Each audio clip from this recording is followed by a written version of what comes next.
Hello everyone, and welcome back to another Swivel Groove video. And in today's video, this is going to be not so much of a video, but more so an audiobook. Today I'll be giving an audiobook for the 100% unofficial Fall Guys Guide to the Here's some tricks with lessons. Now this is from a 100 subscriber special, which I hit a while back. And the amount of growth I've gotten since is crazy. I'm still recording this, I already have 160 subscribers, bro. This is insane. I'm only at 200 subscribers a lot quicker than I thought. And mainly, I think it's mainly parts of this video stream numbers, which got an insane amount of views. So yeah, hopefully you all guys will enjoy this special. I figured I'd do this because, I like Fall Guys, and it's the content I do the most on this channel. So I figured it'd be cool to do an audiobook on this. I think it'd be pretty neat. Especially since probably one of my longer videos, I usually don't do longer videos too often. I usually try to keep the videos at 30 minutes, so this is gonna be interesting. I just want to thank you all again for 100 subscribers. I'm really grateful for all the support I've gotten recently, as well as the success in that video, as well as some other stuff. And I want to thank you all guys all again for 100 subscribers. It means a lot. And yeah, I did not expect to get this many subscribers, this fast. And crazy guy. I honestly never expected to do this well on YouTube, so it's cool to see. Anyways, let's just talk and let's get right into the audiobook.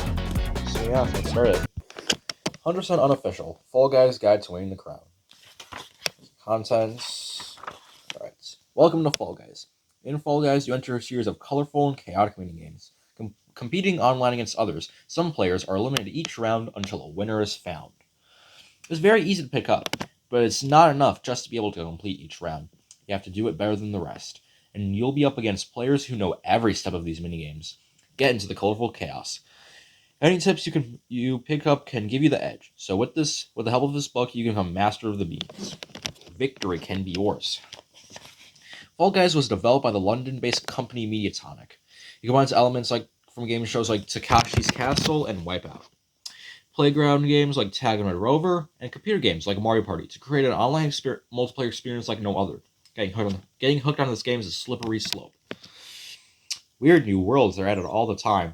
Well, they used to, they kind of still are, but not really the same as they were back then, since seasons are now gone. Every few months, a new season launches. As just mentioned, it works a bit differently now, with new rounds and a new theme. Since the original wave, they added Medieval, Winter, Future, Jungle, and Party, but the old rounds are kept in, so the game just keeps expanding.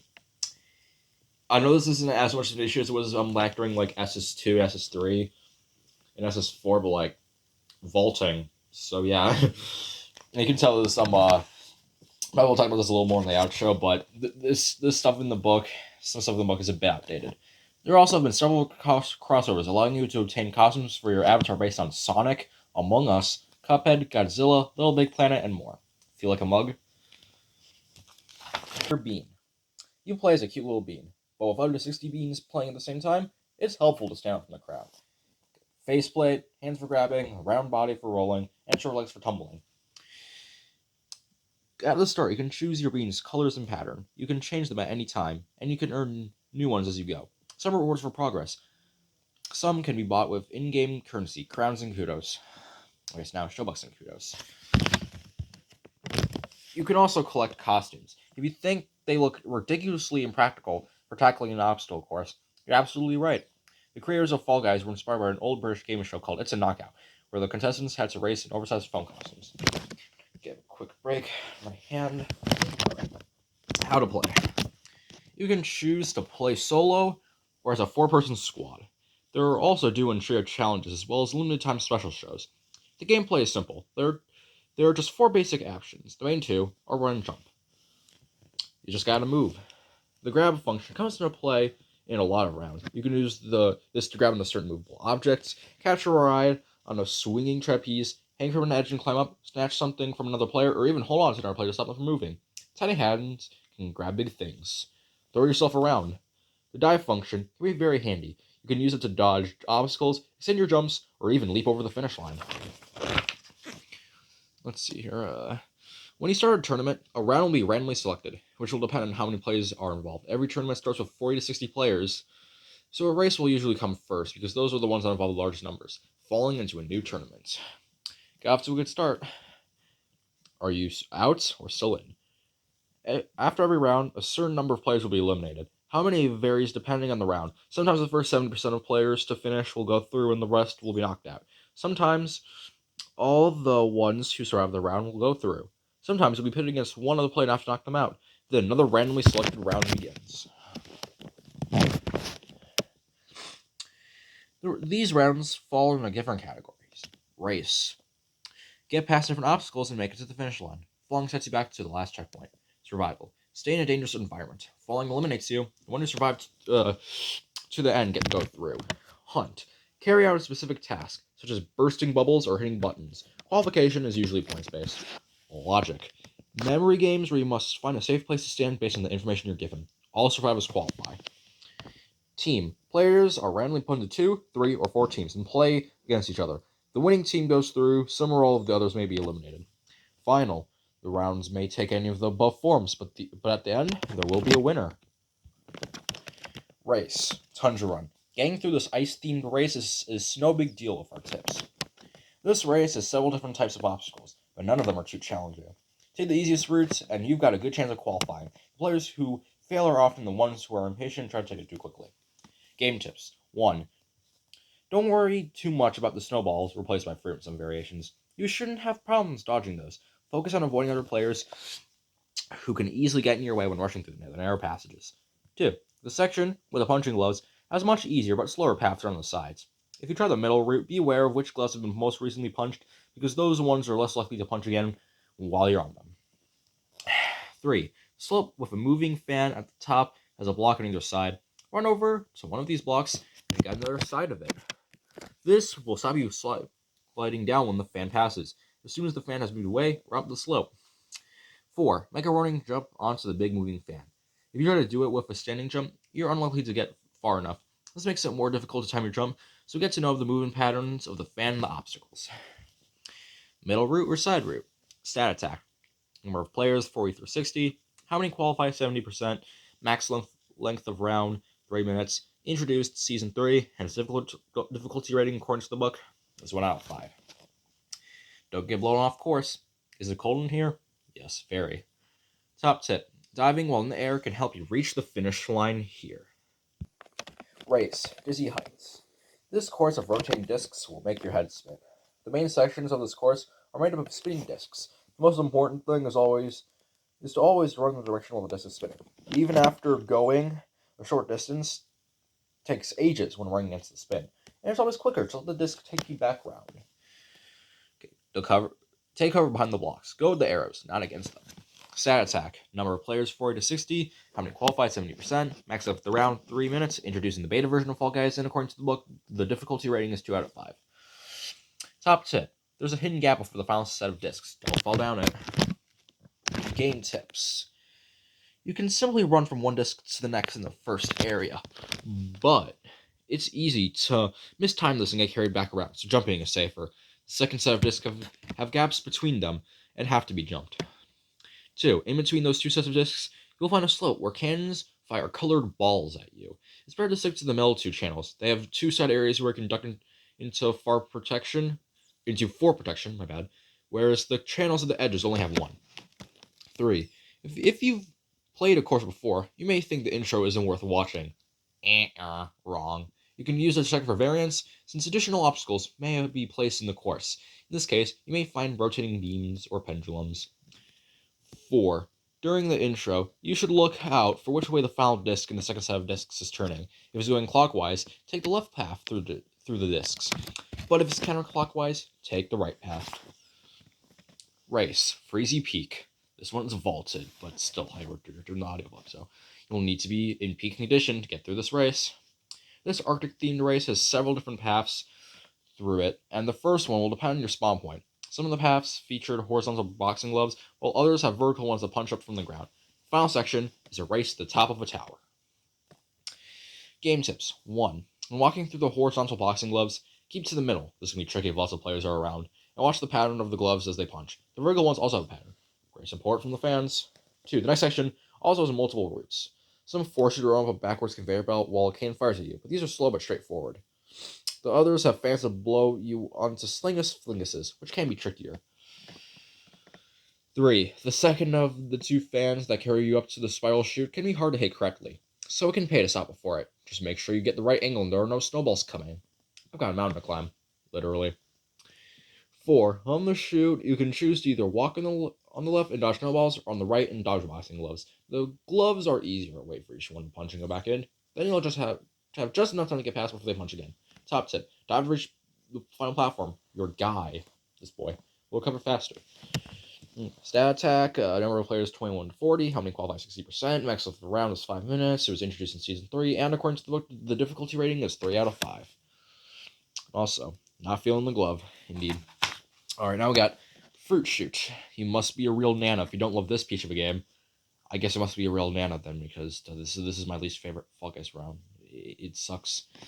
The name of this game is to reach the finish while avoiding fruit being fired from cannons. Sounds simple? Try running up a slope with a melon hurling your way. Exactly. You'll face way more than your apple a day in this round. Find a route through the chute. Stat attack. Number of players 12 to 30. How many qualify 60%? Max length of round 3 minutes. Introduced in Season 1. And according to the book, the difficulty rating is 2 out of 5. Game tips. When the game begins, get a head start by launching onto the conveyor belt with a jump dive. After that, move to one side of the course. Either one will work just fine. I'll just roll down to the center of the conveyor belt, and that's where most of the fruit goes to. The cans fire out watermelons, peaches, and bananas. Avoid them all, even if it means running sideways. It's fairly easy to guess where the peaches will roll, but it's tricky to predict the movement of the other fruit, which bounces all over the place. Everything's gone bananas in that picture, indeed. The pink pyramid, or 3. The pink pyramids at the sides are your friends. You can briefly pause behind them for protection if you saw some fruit coming your way. And if you're standing in front of one and are on the end of a fruit punch, the pyramids can work as a safety net to stop you from falling off. 4. Toward the end of the round, the cannons fire a single volley of strawberries and blueberries. Don't panic because they move in a straight line. So once you spotted them, it's not difficult to stay out of the way. I'm breaking down some sweet moves. Top tip: it's usually better to run away from the fruit instead of trying to jump over it. Gotta find the route through the chute. Alright, race. Party promenade. Another Volta one, but we're still doing it, so yeah. Let's get this party started and finished as quickly as possible. Fire writing right there. This party-themed race is one of the simple starter rounds. None of the obstacles is especially frustrating. However, there are some choices to be made along the way that can give you the edge. And getting to those seesaws first is a real advantage. Pretty fly for a Fall Guy. Here's a top tip. At some points, you have to turn and go the other way. Follow the arrows. Stat attack, as a number of players, you got 40 to 60. How many qualify 70%. Max level of the round is 5 minutes. It was introduced in Legacy Season 6. And the difficulty rating is 1 out of 5. Also, I don't know why I said Legacy Season 6, considering, I'll send this more to the end. All the rounds here are introduced in Legacy Seasons, but whatever. Getting the swing of it. And you gotta find the right balance. Here's some game tips. 1. After you're thrown into the air and land in a bowl, there's a green pipe at the bottom. This one's the easiest to reach and it will take you to a slimy slope. But the yellow pipes will take you straight to the seesaws. 2. Later, there's a section where you can either use the big swing nest across or go around the sides with the flipper gates. The gates alternate between spinning clockwise and counterclockwise, so watch out and don't get knocked off. 3. If you decide to swing, go right to one end of the swingus and grab on. Don't drop off at the other side, just release and let yourself drop. This will place you near one of the ramps for the next section. 4. The toughest part is the swing from the top of the ramp to the yellow funnel. If you make the jump, the pipe will take you almost to the finish line. If you miss it, take the seesaws over to the yellow ramp and carefully climb onto the pipe instead. Race, Lily Leapers. Make like a frog and hop from lily pad to lily pad to win this race. This race is based on a single technique, bouncing off lily pads. Some of the sections aren't easy, so take your time because a lot of players struggle with this one. You can always bounce once and land back on the same lily pad to get your bearings before attempting to bounce to the next one. Watch the ones that move. Stat attack, number of players 40 to 60. How many qualify 70%. Max length of round is 5 minutes. It was introduced in Season 5, and the difficulty rating is according to the book is 4 out of 5. Game tips. 1. You can dive while bouncing. This comes essential to mastering the leapers. Several jumps are difficult or impossible without it. Valid, yeah. The best moment to hit dive is just before you reach the peak of your bounce. 2. The middle route through the initial area is the most straightforward one, but there are side routes which are quicker but harder. If you fall on those sections, you'll be sent to the middle route. New players should probably focus on the middle. 3. After that opening section, things start to get challenging.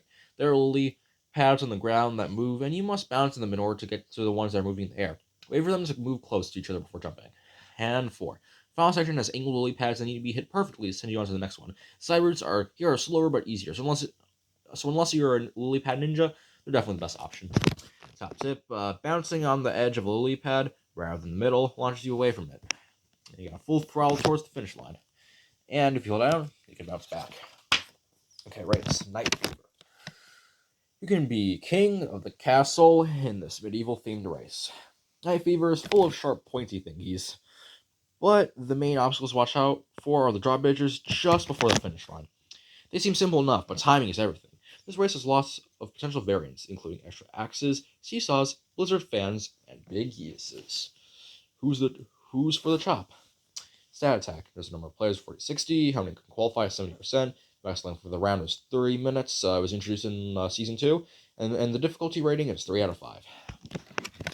Game tips. On the first section with the swinging axes, you need to be either at the front or way behind if you want to run down the side. Doing that gives you more time between passes. However, if the run is crowded, you risk other players knocking into you and pushing you over the edge. 2. The logs with rotating spikes are also difficult when crowded. The best thing to do is to stop and wait when a spike is in your path, but be careful someone doesn't push you into them from behind. Don't try to jump them. This round is a nightmare. Not really, but okay. Sure. 3. 3. When approaching the 2 thick bonkuses, go to one side of the path and wait until the first bonkus is just swung away from it. Run at this point, and you should be able to clear this whole section. 4. The drawbridges at the end don't stay closed for long, and you want it to be closing just as you reach the middle. So head for the one that's raised and leap on it the moment it's low enough to run along. A bridge too far for some players. Top tip, watch out for variant drawbridges. Some don't fully close, and some don't move in sync. Yeah, you gotta be careful with those in certain round variants. Okay, race, hit parade. This classic obstacle race is a big hit with us.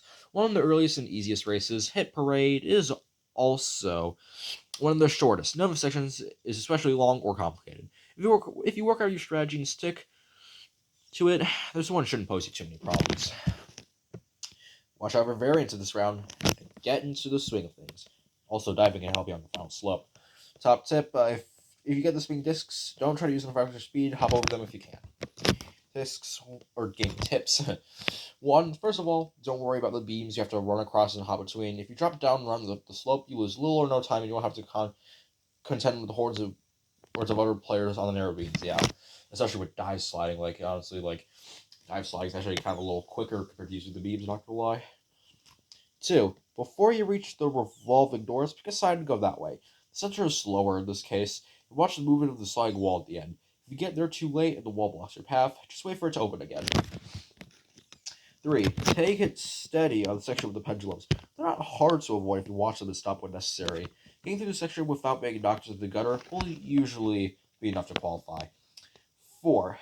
There are lots of variants for this race, so it's another one where pace to watch the Olympic cutscene to see if anything's different. You may find pendulums in the first section, for instance, or spinning discs instead of the revolving doors.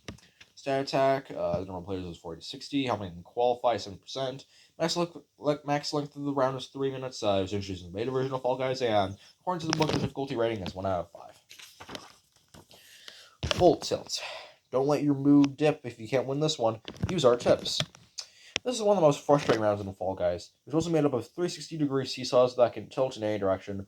A lot of players fall a lot of times in this round, so don't worry too much if everyone gets a head start on you. You can catch up. Don't get dinged off the disc. Stat attack. The number of players is 40-60. 70% of people can qualify. Maximum length round is 3 minutes. It was introduced in Season 6, and its difficulty rating is 3 out of 5. Game tips. How well you do on full tip depends on where you spawn. The players in the front row will all leap on first. If you're not at the front, by the time you'll be reaching the seesaw, it'll be tilting so much you're unlikely to make it. 2. Some seesaws have donut bumpers and rotating beams. You can dodge them, or if they're going the right direction, you can get in front of them and let them push you from behind. If you time this right, you can get them to throw you onto the next platform. These discs carry a lot of risks. 3. The seesaws the force fields on them, often tilt in a way that makes your jump impossible. If this does happen, you'll just have to level out the seesaw or jump across to the other one. Remember, you can go around the force fields. 4. Several seesaws can be avoided entirely by using the jumps underneath. In some situations, you can only use these ones by jumping and then diving to a little extra distance. But this is a good technique to learn anyways. Top tip, the center path is the fastest if you spawn in the front row, but the side paths are safer. Go for the less busy route. Valid. Got wall guys. Like I mentioned before, a couple other rounds vaulted, but it's like it's an buckle, so I'll go over it anyways. This game will drive you up the wall. Literally. Haha. May have to fight for space. In this race, you have to get over a series of walls by shoving blocks against them and then climbing over. But if you push a block into place, others can use it too, so you'll be helping your opponents. This is a rare example of a round where it's better to not be in the front row at the starts. Top tip, note that the walls gradually sink into the ground, meaning they get easier to climb. Stat attack, the number of plays 15 to 30, how we can qualify 60%. Max length of the round is 5 minutes, it was introduced in Season 2, and its difficulty rating according to the book is 3 out of 5. Don't hang around, get over the wall. Wow, that blew up. Game tips. Progress is quicker if you let others push the blocks for you, but this depends on them actually doing it. Newer players who have yet to master this race may do it, or someone may just decide to be nice and helpful. 2. Of course, this will lead to a situation where the first players over the wall are the ones who let others move the blocks for them. They'll have to wait for someone else to do it, or do them themselves the next time. 3. The grab and climb up function is essential here. Taller blocks can't be climbed this, or the taller blocks. Wait, what? The taller blocks can be climbed this way, meaning you don't need to use the small ones to step. So often a wall can be climbed by jumping and grabbing onto the edge. Okay, just double check. I thought I was tripping for a second there. 4. With most players all focusing on the same route, it can get hectic and you can get jostled off. So you may prefer to go off to one side and build your own path. The others probably won't even notice. But that's honestly kind of rare, not gonna lie. Short circuit. A race so short, you have to do it twice. Short circuit is a lot like a lot of obstacle course races in Fall Guys, except it goes around in a loop and you get to do it all again. The players who succeed here learn from what they got wrong in the first lap and fix it for the second. That first stage is real crush. Remember, run with the disc, not against it. And don't stop, go for the finish. Also, here's a top tip. Watch out for the forward-facing flinguses at the end and jump on them. Here's some game tips. One of the most annoying part tends to be the maze of blocks at the start because they move and gaps can close in front of you. You can try climbing up and over, though. Others trying the same thing may get in your way, however. 2. 3 of the 4 corners contain punching gloves, which you can hit you backwards or forward. It's safest to avoid them completely by going to the right of the conveyor belt and going in the corner with a well-timed jump in the end. 3. The light beams are very tricky to avoid, especially on the second gate, which has double beams. The best approach is to jump and dive between them, but the timing is made much harder by the spinning discs, so there's a lot of luck involved. And for the buttons between the 2 sets of gravity zones will switch between pink, high gravity, and blue, low gravity. If you've just been through a blue zone, sabotage players behind you by switching it to pink. In a pink zone, you have to wait for the gate to open. You have a stat attack, the number of players are 30 to 45. How many can qualify 60%? The max length of the round is 5 minutes. It was introduced in Season 4, and the difficulty rating, according to the book, is a 2 out of 5. Okay, now we're going to get to the survivals. We did all the races that were featured in the guide, but now it's survival time. So we'll start off with Hoverboard Heroes. It is impossible to get bored playing this game. Fair, I guess. In this round, all I have to do is stay in the giant hoverboard as it moves very slowly across the lake of slime. The challenge is to not get swept off by any of the obstacles the hoverboard passes on its way. Another board meeting. Haha. Stat attack, number of players are 20 to 30. How many qualify? Every survivor. Max length of the round is 2 minutes and 20 seconds. There's introduced Season 4, and difficulty rating is 2 out of 5. Game tips, 1. The first round of obstacles is the light bars, which aren't too bad. If you're near the front of the board, you can afford a couple of misses. Just watch out for the double set because you will have to jump between them. 2. Next, there's an island you must climb over. It's best to approach on the right, since there are 2 conveyor belts and the first one will send you left. Make sure you don't go too fast and hit the slime slide before the board arrives. 3. Almost immediately, there's another island with a low gravity zone, and right after that, you face swinging light bars, which may swing vertically or horizontally. Stand in the middle to avoid the vertical ones, or at the edge for horizontal ones. Watch out for others nudging you off. 4. There's a hidden gap on the final island, and you need the flippers to launch you across it. Don't try to jump it, or you'll be eliminated right at the end. Simply stand by a flipper, wait for it to activate. Top tip, avoid the cannon fire, return the camera so you can see the missiles coming. And you're on sound footing there, ha ha ha, and you don't have to be first, just survive. Yeah. Then we got big shots, the other Legacy Season 4 survival round. Speaking of that, let's go to the stat attack first, I guess, as I mentioned, it was Season 4. His number of players is 14 to 30, Humming can qualify 60%, max length for round is a minute and 30 seconds, and difficulty rating, according to the book, is 2 out of 5. See? Seesaw. Right there, guys. It's a seesaw. No way. You'll need courage under fire to get through this one. Big Shots is one of the simplest rounds. You spawn on a seesaw and cannons fire planets, stars, giant game controllers, and other stuff at you. All you have to do is avoid getting knocked into the slime. If the round times out before 4% of the players are eliminated, all survivors qualify. So game tips 10. Tactically, this is one of the easiest rounds to tackle. Don't stand at the rear of the seesaw, because that will make it easier for projectiles to knock you off. And don't stand too close to the front, because other players might knock you in. 2. The ends of the seesaw can dip into the slime, so avoid those. If one side of the seesaw raises, head over to the other one, but not too far. The middle of the board is best here. Alright, move to the higher. 3. One variant has a swinging axe right in the center of the seesaw. This does make the middle more dangerous, but don't change your tactics too much. Stand clear enough to make sure you don't get pushed into the axe, but otherwise stay around the middle. 4. Another variant has 2 cannons that fire with less power. However, this is a bad thing because the projectiles tend to land on the seesaw and can drag you to the edge if you don't get away with them. I'll give it my best shot. Haha. Top tip, there's a slightly easier variant of this round where the cannons fire fruit. Now we got rollout. Let the good times roll, but don't get rolled off. In this round, players spawn on a roller in 5 sections. 3 of the sections turn in one direction, and 2 turn in the opposite direction. If you stay on one section for too long, a wall or gap will force you off. Stay on the roller to win. Stand where you can see the gaps, no rock, just roll. If you end up here, move. Stat attack is a number of players are 30 to 50, how many can qualify 60%. Max length of the round is 2 minutes and 30 seconds. There's introduced the beta version of Fall Guys, and according to the book, the difficulty rating is 4 out of 5.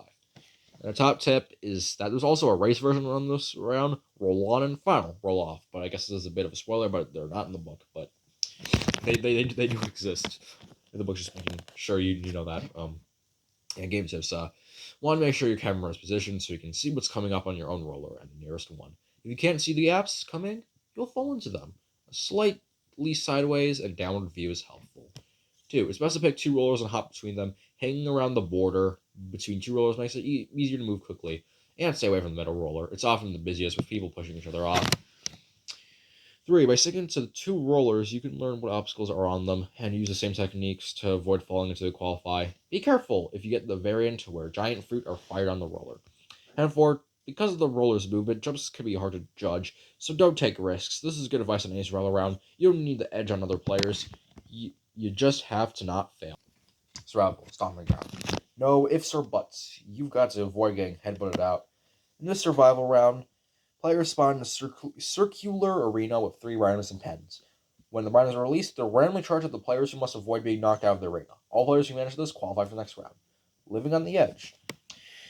Your stat attack, number of players are 20 to 40. How many qualify? Every survivor. The max length of the round is a minute and 10 seconds. It was introduced in Season 5, and the difficulty rating, according to the book, is 4 out of 5. Game tips. 1. There's no safe space to stand here. You could choose to stay in the middle of the arena, where there's the chance that a hit from rhino might not be strong enough to knock you out. 2. The problem with that is that it's hard to keep track of all 3 rhinos, and you're more likely to be in their path when they do charge. So you need to be super alert if you stand in the middle. You get charged a lot when you come here. Fair. 3. Standing on the edges means you can angle the camera and watch the rhinos, and you're more likely to have time to leave it aside when they charge. But a hit from a rhino here will almost certainly knock you out. You can't rely on the railing to keep you in. Constantly very valid. 4. And just before a rhino charges, it will stop and blow steam. That's the time to jump and dive aside. The rhinos target players, so the fewer players left in the arena, the more likely the rhinos are to target you. Try to keep all 3 rhinos in view. And top tip here, use the spin of the central disc to increase your speed. But that's only when that variant pops up, though, so keep that in mind.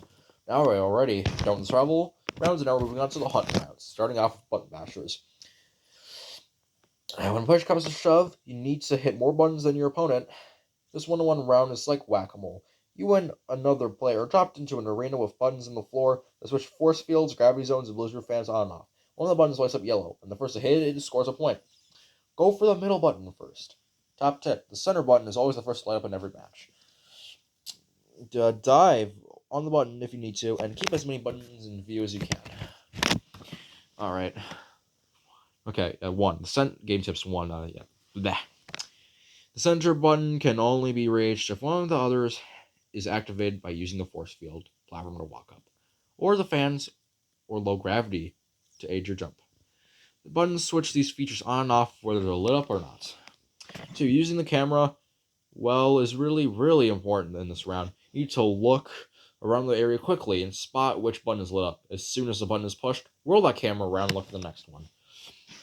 3. In fact, if you can see your opponent is definitely going to reach the next button before you, start looking for the next button before it lights up. Get in a position where you can see as much of the area as possible, and when it lights up, you can get a head start. 4. You can grab your opponent to slow them down and stop them jumping on the buttons. This can be a good tactic if you're ahead in the match. Whoever's leading when the time runs out wins, so you can just delay your opponent and run down the clock. Top tip is the center button. Oh, I already said that. My bad. Number of players, 2 to 30, but it's only even numbers. How many qualify 50%? Max of the round is 1 minute and 30 seconds, but apparently it's 5 minutes and 50 seconds if the match goes to overtime. Why it's this long, I have no idea. It was introduced in season 4.5. For people who don't know, it was introduced in like a mid-season update, so it wasn't like introduced when Legacy Season 4 launched. It launched like halfway through the season, and the difficulty rating is 3 out of 5, or at least the difficulty book is a 3 out of 5. Now we have airtime. Get your head in the zone and keep it there to win this game. The purest of all Fall Guys rounds. There's no finish line to race toward or tasks to perform. You just have to not fall. Jump into the scoring zone and stay on the platform as long as you can to score points. Falling doesn't eliminate you, so get back in there. Avoid this area. Clickbait. No, I'm just joking. Actually, as you'll learn later on in this section, that area is not good. I barely even use it whenever I play airtime. Number of players is 15 to 45. How many qualify is 60%. The max length in the round is 5 minutes. It was introduced in Season 6. And difficulty rating is 3 out of 5. Game tips 1. Players spawn next to a big swingus, and can grab onto it to drop into the scoring zone. Don't swing across it to the central section ahead of you. It's the hardest area to land in, and the hardest to stay on. 2. Instead, turn the camera while you're on the big swingus. Let it swing back, and then drop down to the circuit of platforms below. Or just use the drums at the side of the spawn point to launch yourself onto them. 3. The drums, pivot platform, and rotating beam are the easiest to stay on. The pivot platform flips regularly, but if you jump up and grab one of those big swings at the end of it, you can hang there until the platform flips back and then drop down. 4. If you fall, the flinguses may seem the quickest way of getting back up, but you can waste a ton of time trying to get them to fling you out onto the platform. Vacuum tubes at the bottom, which return you to the spawn point, are a more reliable method. Top tip: you score about 4% for every second you spend in the zone. Don't get tipped below the scoring zone. Go for the pivot platform. Okay, I'm gonna tail tag. Someone's always on your tail, or else you're on theirs. At the start of this round, half the players have tails and the half don't. The players who don't can grab a tail from the ones who do. And if you finish the round with no tail, you'll get eliminated. Either way, you can't afford to stand still. Don't stop moving, ever. Number of players 15 to 30. How many qualify 50%? Max length of the round is made 30. It was introduced in the beta version of Fall Guys, and the difficulty rating is 3 out of 5. I wonder if I still have a tail. It's kind of hard to tell with this render, but I don't think you do, buddy. Game tips 1. If you have a tail, remember that all players run at the same speed, which means others chasing behind you will only catch up if you hesitate or don't run a straight line. So keep up the pace. 2. Staying close to other players with tails can distract tails-less players from grabbing you worse by making it hard to see whether you have a tail or not. Whereas if you're out on your own, you're a more obvious target. 3. If you don't have a tail, don't waste a bunch of time chasing the same player and waiting for them to make a mistake. Change direction and try to run to someone else coming the other way. Predictable movements are the easiest ones to dodge.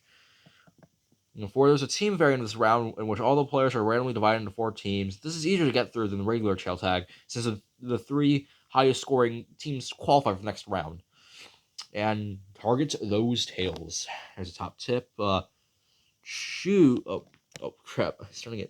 Choose show new usernames if you want to stop other players from hiding behind view obstacles. Yeah, basically, use the show usernames button in order to prevent people from hiding behind obstacles. Oh man, it's gonna get a little dark-ish outside, like the lights are not get as good, but I don't have to turn my light because the lighting is also not that great when the lights turn on in my room. But whatever, now we're on the logic rounds. The two of them that they're in the game, but they're both in here. So yeah, let's just start with perfect match.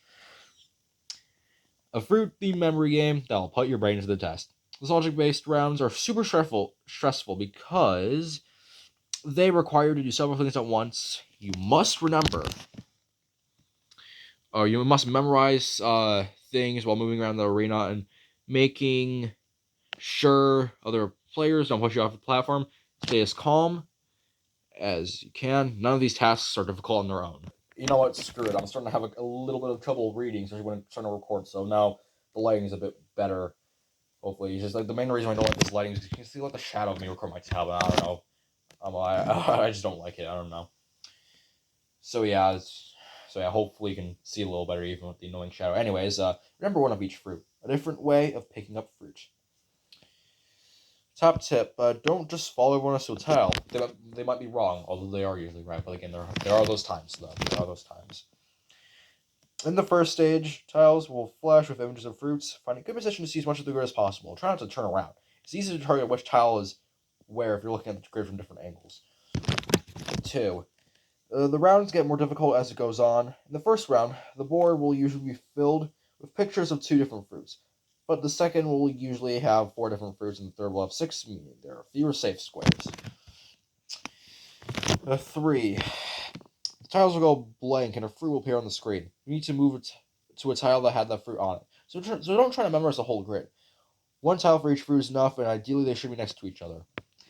4. In most Fall Guys rounds, it doesn't help to have a friend in the room, but in this one it does. You can both try to memorize the tiles, or one of you can memorize some of the fruits, and the other can look out for the rest. Quick, where are the cherries? And here's a stat attack. To finish off perfect match, number of players is 30 to 45. How many qualify? All survivors. The max length of the round is 1 minute and 20 seconds. It's introduced in the beta version of Fall Guys. And according to the book, difficulty rating is a 4 out of 5. Now, we have some fruit. This math-based round is a tricky addition to the game. As with Perfect Match, your task is to find the safe fruit picture to stand on. However, this offers a different memory challenge. You just count the giant fruit as it falls, which is then covered by slime, and move to the tile that matches the number of the screens. Got it? Very good move. And another side attack is kind of similar, not gonna lie. It's a per match with number of players being 30 to 45. How many qualify? All survivors. Max of the round. 1 minute and 41 seconds. I did not notice this until now. Wait, what the fuck? Why is it 1 minute and 41 seconds? I actually did not notice this. This is a bit of a quick tangent, but why? Why do you need that 1 extra second? I don't understand. Okay. I don't know if it's just a typo or that's actually 1 minute and 41 seconds. Yeah, that's kind of weird. I had not noticed that when I've read this book at all. I've read this book quite a few times. How did I not notice that? Well, whatever. Anyway, so I was introduced to Legacy Season 5, and according to the book, the difficulty rating is 4 out of 5. As soon as each round starts, get up on the steps. Not only does this give you the best position to reach the tiles, it gives you the best view of the arena. It's easy to miss a free if it rolls down the sides. 2. As a perfect match, you may find it useful to have a friend in the room to help. You could even consider having a pen and paper handy. Maybe write out the names of the fruits during the loading screens, ready to know the number next to you. 3. There will always be a different number of each fruit, so try remembering them in order of quantity. For example, 2 bananas, 3 pears, 4 coconuts. Jump to the middle tiles while waiting for the number to appear. You'll be able to reach the other tiles quicker. 4. Compared with perfect match, other players are more likely to get this wrong. They may have miscounted, misremembered, or just not spotted one of the fruits. So following everyone to the less most popular tile is also likely to work. Usually it works, but again, I've had moments where it doesn't work. So I take this advice with a grain of salt. You can do what you want. In this instance, head for the middle tiles. A very good move. Turn on the camera and get counting. And here's a top tip. If 0 appears on the screen, move to a fruit that didn't fall at all. Now, with this short logic section over, now we can move on to the team rounds. Starting off with Jinxed. It's definitely not Rosie being pink in this game. Valid.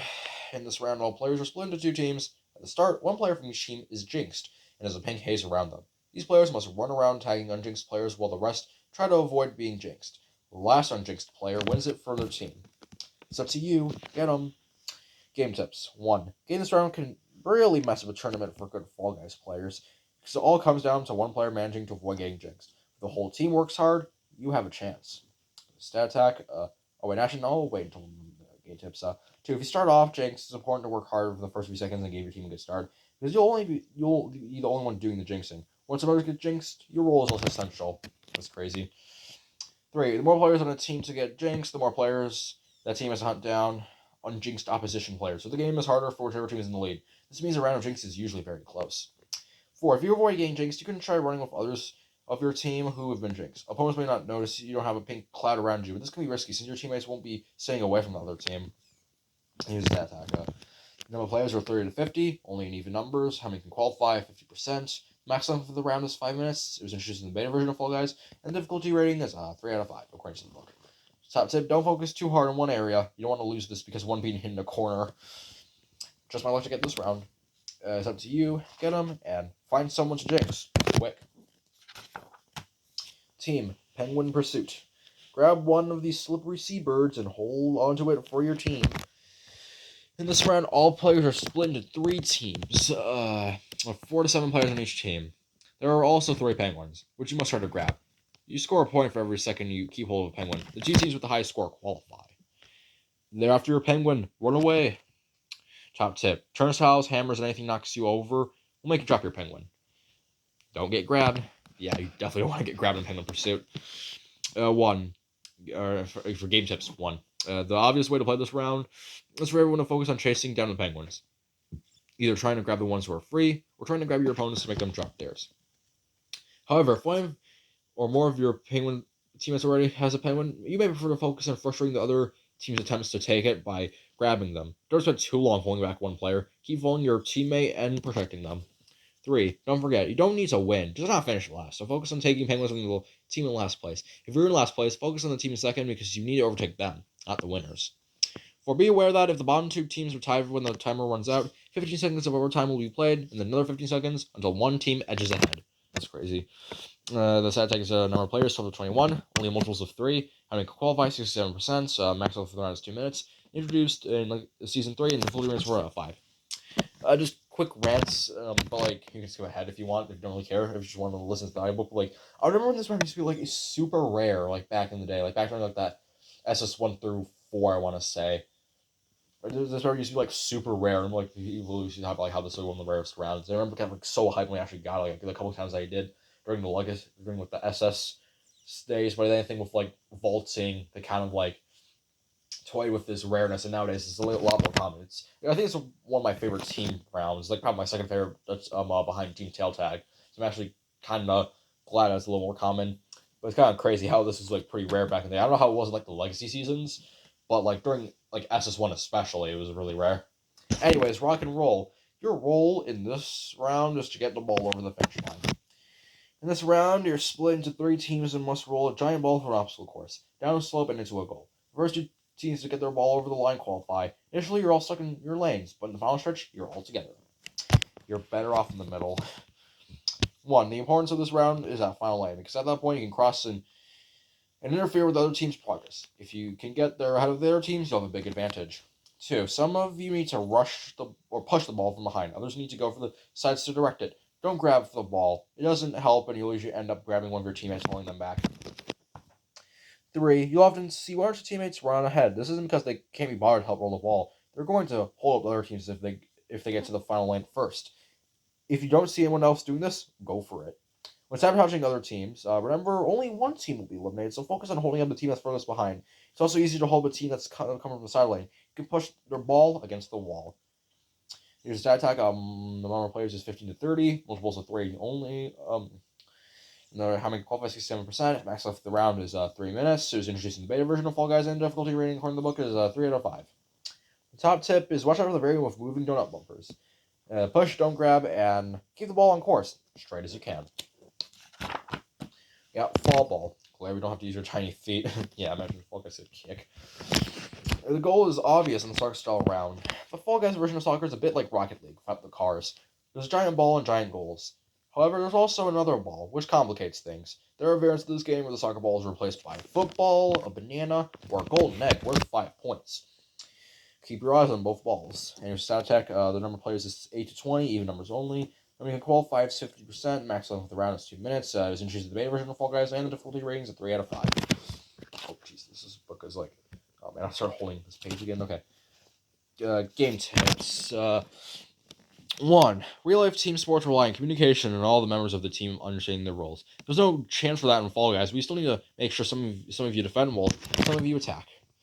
4. This game changes depending on how many players are involved. If it's 10 aside, you can afford one player just to hang him at 10 if you go. If it's 4 aside, all 4 of you need to work on getting control of the balls. 3. After a goal is scored, the ball will respawn in the middle of the field. Michelle will show where it's going to land. Try to hit it towards your opponent's goal as it falls. You can use this once and send it further than usual. 4. Setting the ball to go in the right direction can be hard, so work together. A group of you has a better chance of getting the ball moving. The bouncing ball is more difficult to control, but also more difficult to defend. Some variants have obstacles, indeed.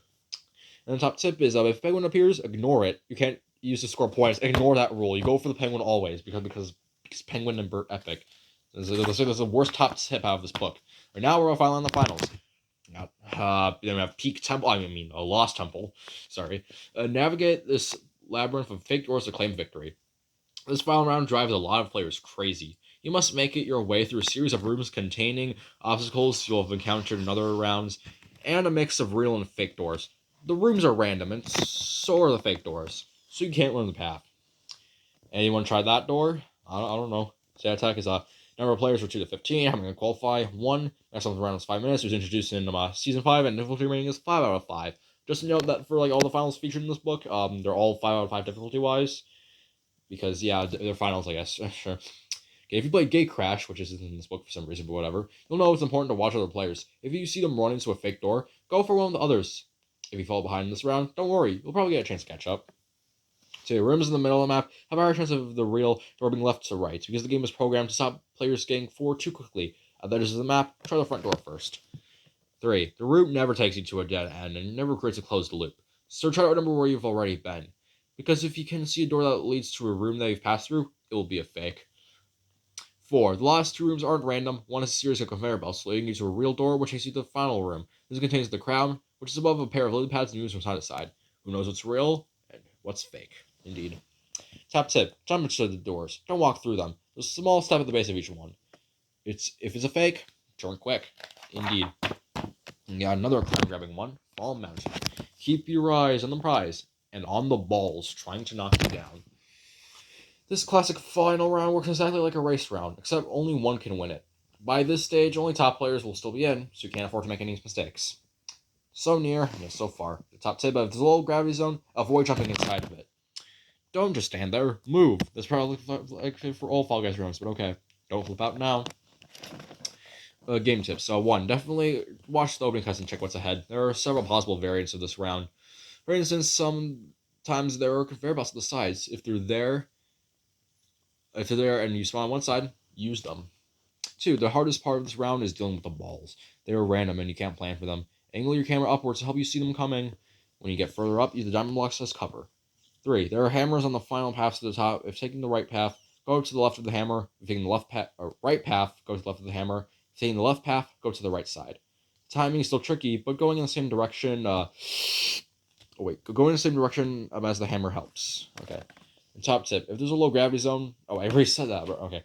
4, you need to grab the crown when you reach it, and just don't try to touch it. Definitely don't try to dive. You'll probably have to be quick because other players will be right behind you. But pay attention to the height of the crown and time your grab. So attack number of players is 2 to 9. Having to qualify 1. Best of the round is 5 minutes. There's introduced the beta version, Fall Guys, and yeah. And then finally, the final round featured in this book, Hexagon. Hop between the hexagons to get your hands on the prize. Okay, in this round, players start on a grid of hexagons. The moment the hexagon is touched, it starts to flash and then disappears. If you fall through the hole, you'll land on another grid of hexagons. After falling through several layers, you'll end up on the slime. The last one standing wins. The tail's going to be gone. Leave nowhere for others to land. And don't get in each other's way. You'll probably both fall. And there's a stat attack. The number of players is 4 to 12. How many qualify? 1. Max length of round is 5 minutes. So it was an interesting beta version of Fall Guys. And the difficulty rating, like the other finals, is 5 out of 5. Game tips. New players are advised to stay away from others in this round. Take out your own turf and work on it. Angle your camera so you can see the layer below and find somewhere to land when you eventually do fall. 2. You can cross a 1 hexagon gap with a normal jump. And you can cross a 2 hexagon gap with a jump and dive. Meaning, jumping means you spend less time in contact with hexagons, so it will usually help you survive longer than running. 3. Experienced players can try some sneaky strategy, running or grabbing to knock others down to the next level, or deliberately going down a level to heat up tiles underneath other players. Yeah, that's a strategy, I guess. If you're especially bold, you can drop down to the bottom level and then methodically destroy it. Shit. 4. Very rarely, this can appear as early as round 1, with 40 or more players competing for space. If this does happen, players around you may eat up the tiles quickly, leaving little time for strategy. Just jump and hope for the best. Also, top tip, if there are vacant tiles near you, jump to those first. Bro, okay. Before I end off the book or start to do the intro, I want to talk about honestly round 1 Hexagon seems really cool. I know there was things like April Fool's show back in 2022 or something. I think it was during Legacy Season 6. This was April Fool's show, or it was basically all the rounds were Hexagon, and you had to do these. There was these for the events. You had to do these cryptic quests. Oh man, I honestly wish they could bring back again. It would probably have to be very rarely, but it would be cool if they brought back a round 1 Hexagon. I mean, neat. I wonder why they ever removed it. And yeah, that's the end of the audiobook. Honestly, 51 minutes, not bad, especially including the intro. Honestly, that would probably take me a little 5-10 minutes long. But yeah, I finished the audiobook. Yeah, I think this is honestly a pretty solid book. I got it at a book fair a couple years back, and like I mentioned near the beginning, some of the stuff in this book is a little outdated considering this was made during Legacy Season 6. But again, if you ever do manage to find this book somewhere, I probably recommend you would pick it up, I guess. I mean, you already read the audiobook, so I guess you wouldn't need to as much, but still, I think it's a pretty neat book, and it definitely has some good tips, especially for newer Fall Guys players. But even me, someone who has almost 500 hours in the game, honestly, a few of these tips actually, I found quite useful and helpful in the game of Fall Guys. So yeah, it's a pretty solid book, even without the game. It isn't perfect. Yeah, that's all to say again. Once again, thank you all for 100 subscribers. This is honestly, it's a little crazy how I got to this goal. And yeah, I figured I'd do something this would be cool. I've never done an audiobook like this. I think, considering this Fall Guys theme, I figured, yeah, I might as well get. Well, guys, anything? Yeah, for 200 subscribers, I mentioned this in my 100 subscribers update video, but considering being subscribers very quickly, who knows when I'll get 200 subscribers. I maybe before the end of the year, which would honestly be crazy, especially since I was trying to gain 100 subscribers by the end of the year, so getting 200 by the end of the year would just be crazy. But and 200 subscribers, it's not going to be as big a celebration, I feel probably, I have plans to make a Discord, so I think making a Discord server would be cool for 200 subscribers, but I also need to work out how to make one, but yeah, I would like to do that for 200 subscribers. So yeah, so this took a bit. Again, obviously, it took me a while to record since it's an audiobook. Luckily, the only thing besides the intro and outro, it shouldn't take too long to edit. So yeah, this is my minor ending. That's really about it. There's a couple parts I have to cut out for some background noise interfered, but other than that, yeah. Maybe you should and subscribe. I mean, you don't have to, but definitely have to this channel. If you haven't already, again, I don't think I already need the subscribers, but it definitely would be nice. Also, make sure to check out my Twitter, which will be linked in the description as always, and make sure to check out some other content, especially Fall Guys. Like I mentioned in the intro, the content I usually do the most is Fall Guys related. So yeah, that's all I really have to say. I'll see you on the next Despicable Group video. Bye.